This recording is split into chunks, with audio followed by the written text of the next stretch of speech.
Okay, we are back to the second part of this tutorial.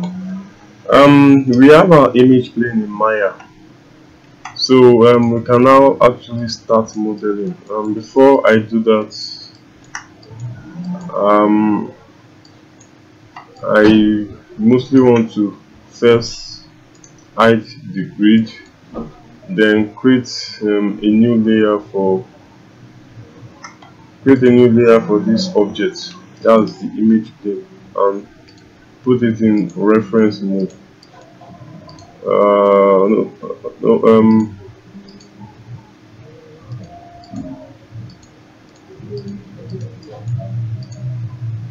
I'm not sure. Reference mode. Okay, add selected object to layer.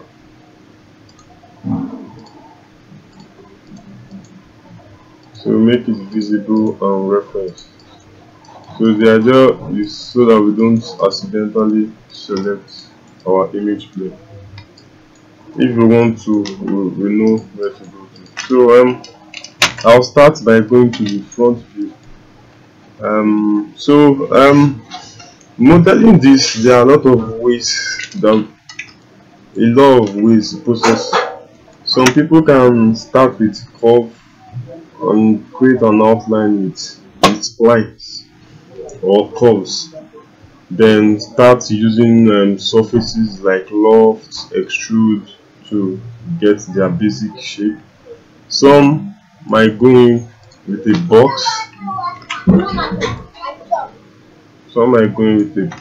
Okay, I think we'll have to move our image plane back,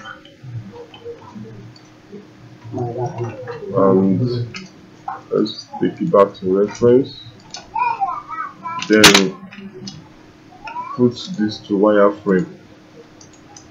So some might start with a box, and try to get like the basic shape. Get the basic shape.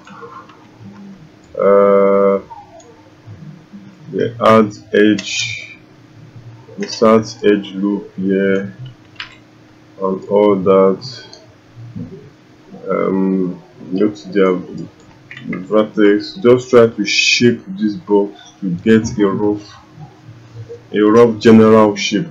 That's another method, but it's not something I would normally do.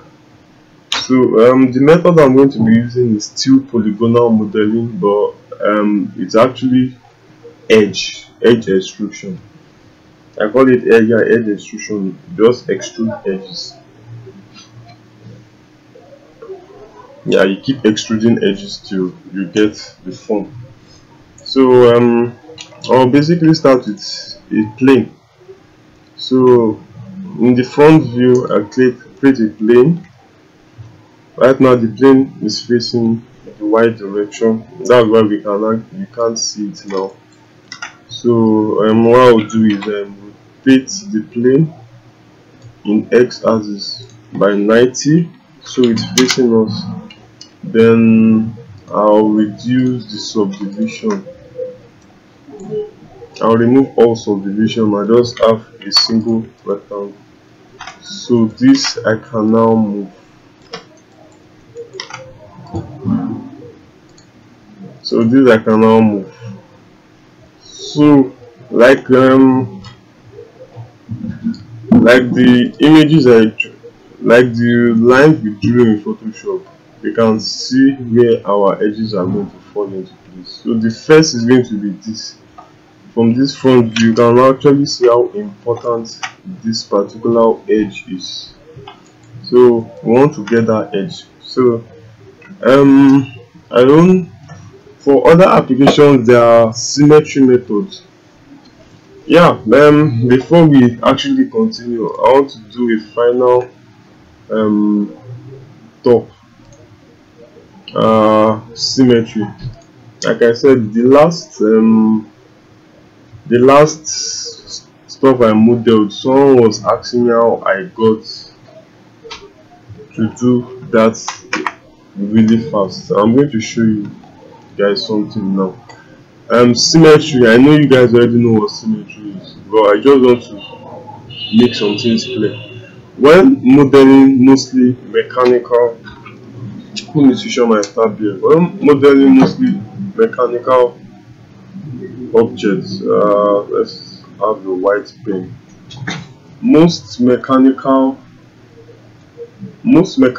objects have symmetry in them. Most of the time they have some form of symmetry. We were to add a symmetry to this, we have the same thing just mirrored. So when we have perfect symmetrical objects, my spelling of symmetry is wrong, but that's not the idea. And we have semi-perfect, let's just say near perfect. It's not really perfect, but it's partial symmetry. And I'm going to show you what that is. So partial symmetry can be in this form.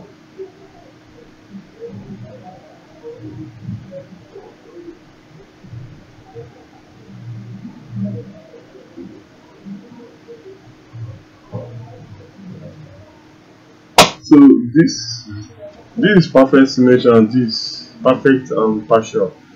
So when modeling shapes or objects that have perfect symmetry, what happens is you just model a single side, right?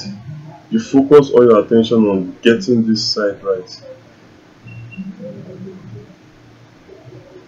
Then you align this, you align all the edges here to a single plane, maybe x-axis, y-axis, whichever axis you are modeling on. So you align them so that you can have a perfect symmetry when you apply your symmetry modifier, mirror, or whatever it is in your 3D application. So that is going to give you a perfect symmetry, and it saves time, definitely. So once you get this nailed down, the symmetry to the other side, and you get the perfect symmetry. Then for partial symmetry, it's basically the same. Model this right, get your parts done right, then you do this. You just add your symmetry, then you can now perform this modeling, or let's say object modification to the other side of the symmetry now to get your partial symmetry. So don't for once make the mistake of putting these details on your original mesh, because you are going to run into trouble. It's just it's basic and easy to understand. So that's pretty much what I want to talk about symmetry. So we are going to be putting into consideration symmetry here. So when I have my plane, what I mostly do is either you move this is the vertex to your central line. Like I said now, I'm working along the z-axis. So we have the central line, which is this. So that's what our object is going to be made symmetry. But most times you might not get that central line accurately. It's okay, you can always snap. In Maya, if you hold down the X key on the keyboard, you can snap to grid. So that's what I'm going to do. So I'm snapping to grid now. So we are very sure now that this is at the center of our world. So what I do now is move my vertex accordingly to get these borders. So with this said and done, you just have to keep shaping stuff now. So what I do now is I move this to the edge here. as far as it can go to maintain this particular shape. Then so what we'll just keep doing now is shaping. Don't worry about the general form now. We are going to come back to fix that. We just want to get the main borders. So with that done, I'll go back to edge, select my edge and extrude. So I can extrude this out.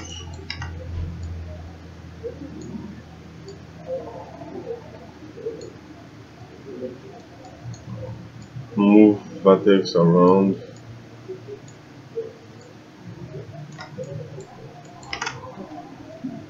Go back to edge, extrude. Move this around.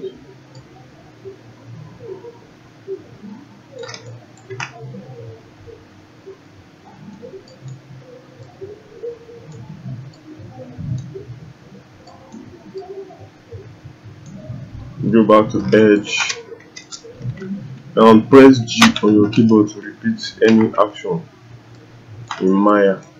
So we'll extrude this down, move this around just for the corner. So as you can see, the hard edges still goes, even though it's a little bit faint here, it's naturally going to disappear when you get it. When we get to that stage, we'll see what we'll do about that. Then go back to edge, extrude, move this around the corner, move your vertex,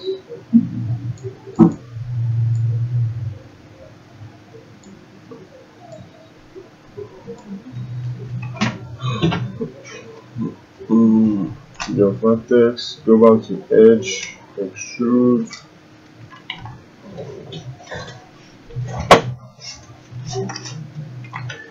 now extrude this back to the center. Look for the center.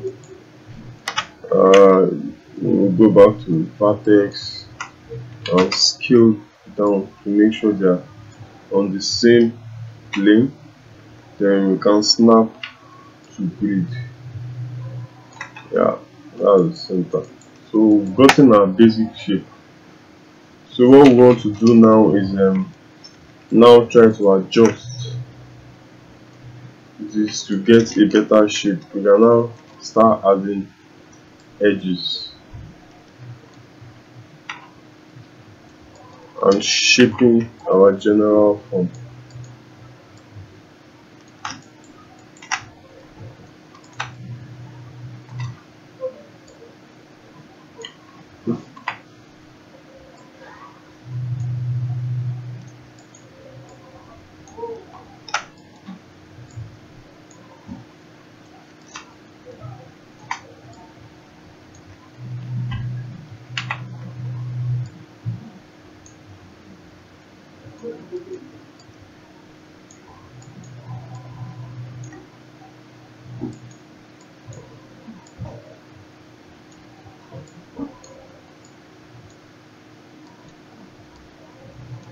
Just keep in mind the overall shape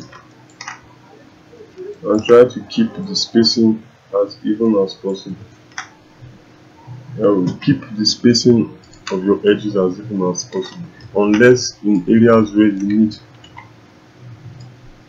more subdivisions.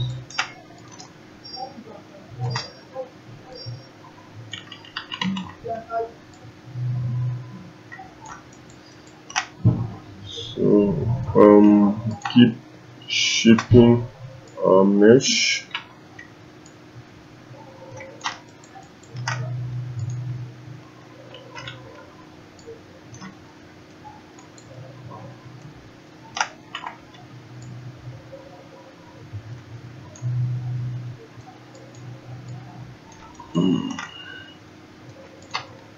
Put an edge loop here just for uniformity, but we can scale down to make scale that down to make the edges straight instead.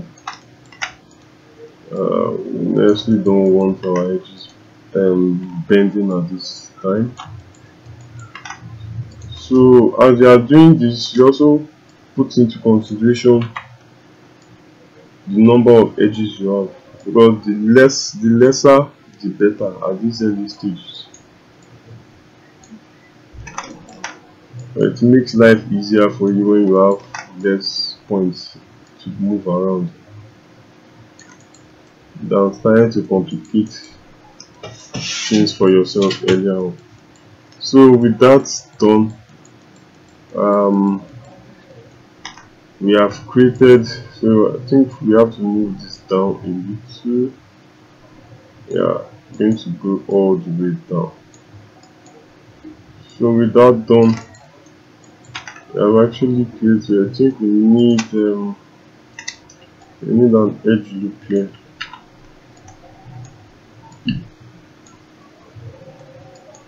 Just to create that shape. So it's always good practice to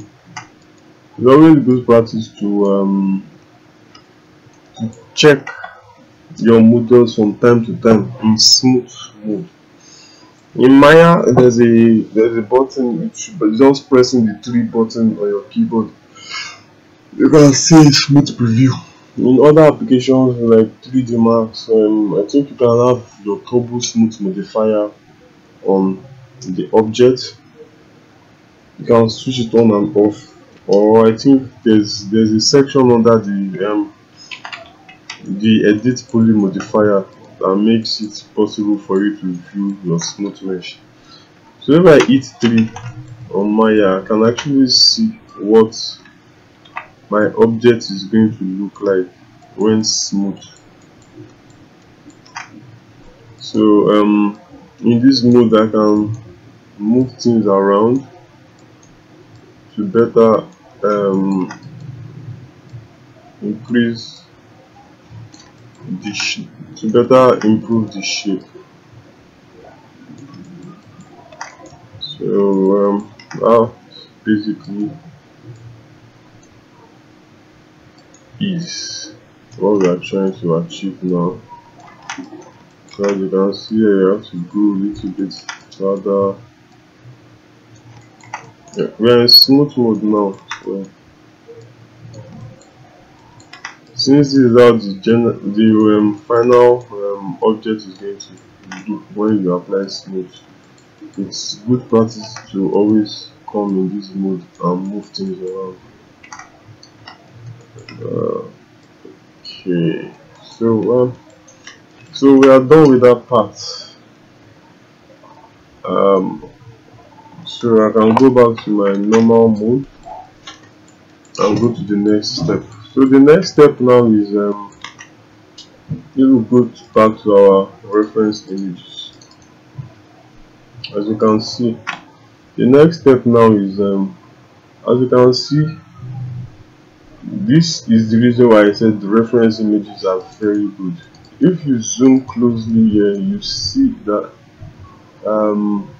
this particular strip is not entirely front facing. You can see that the whole of this bottom is front facing up to this extent. Up to this extent. Then from here on, there's a little bit of decline.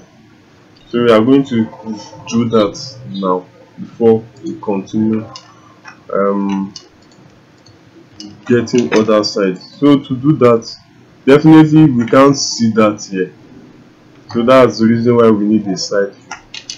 So we can now go to the side and move our mesh to the front. What we want to do is now this is the part where we try to shape, get the size of our image plane. So what I normally do, since these are not perfect image planes, I go and select the vertex. Then I can see that the side, I know that this vertex is at the top corner. So what I do is I try to increase the size. So I can select this right now. I'll remove the layer from reference. So I select this to see this clearly. What we can do is we can temporarily move the outside edges. What I did is to select an edge loop. So I can move it back so that we can actually see this well in our left view.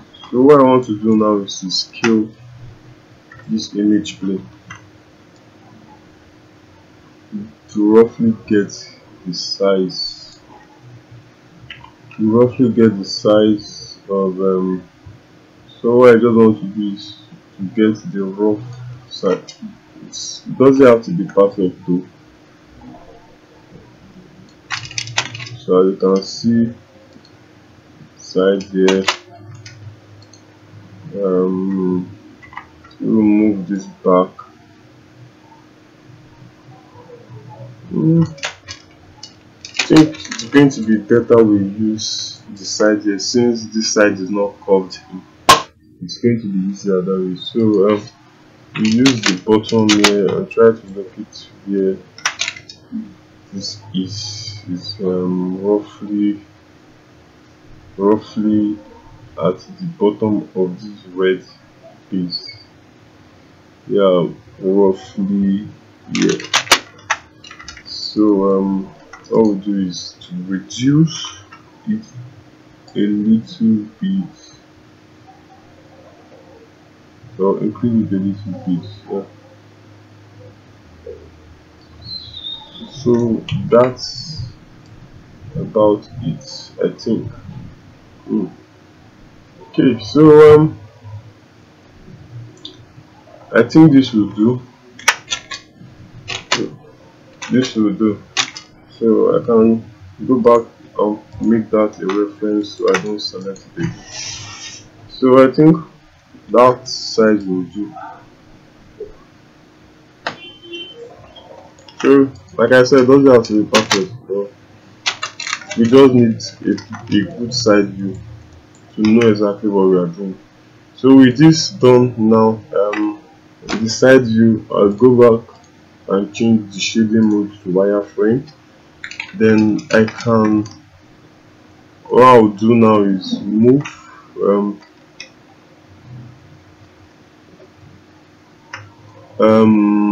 get this back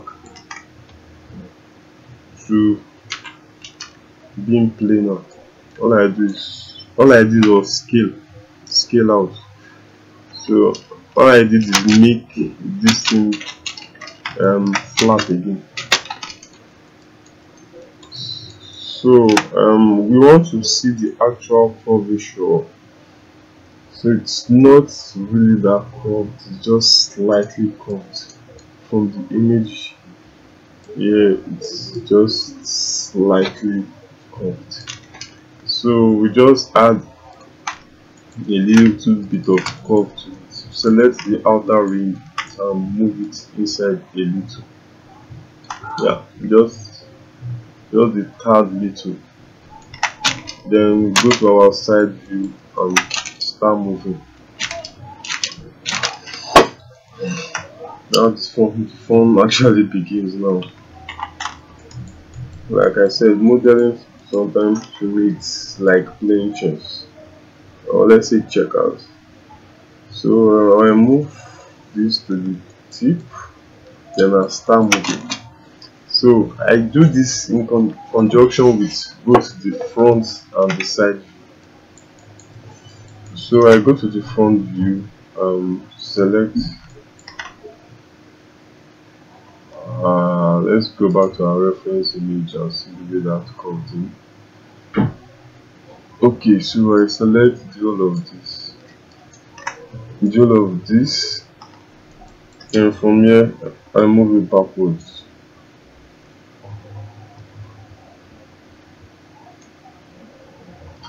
Moving it backwards then you see that it's still a little bit front facing. Then what we can do now is to just rotate to match the image in the background. So you can rotate the whole of that. So right now it's going to be looking weird, but by the time we are done, we are going to have a clean shape. Oh, okay. I think we made a mistake there. So what we are going to do is select the top, not both. I'll select the top first and move.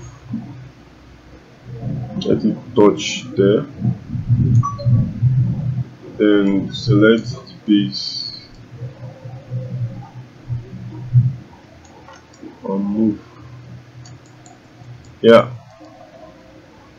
top and base. So we can now start shaping this according to what you see in the image above.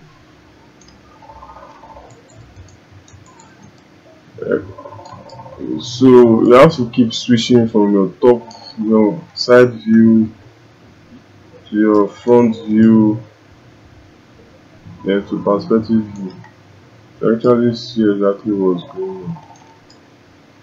So we have this.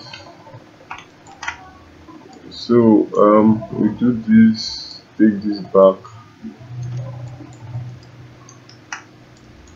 move this.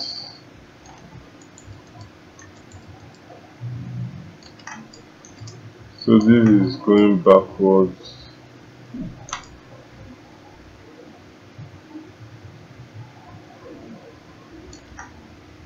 This is going backwards. Look at the edge. Like I said,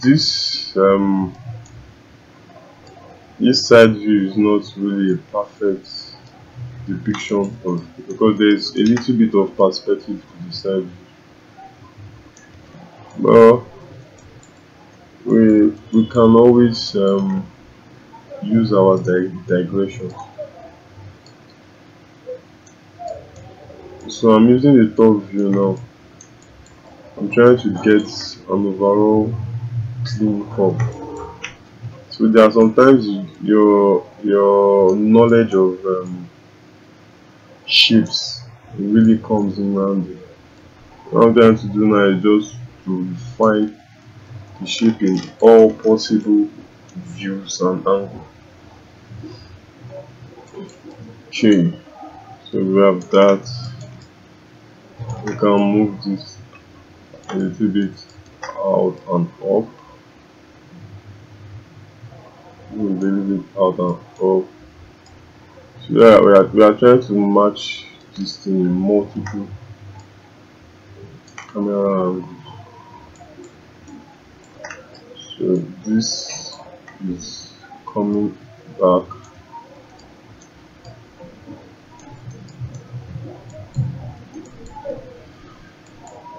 And this is also coming back, and make sure that we are on track with the perspective view.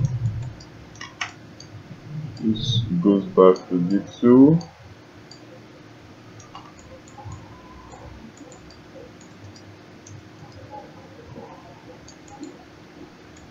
Okay, the rest are pretty much aligned already. So this goes back a little. This also goes back a little. This is fine. This is fine. This goes back a little. Then the bottom goes.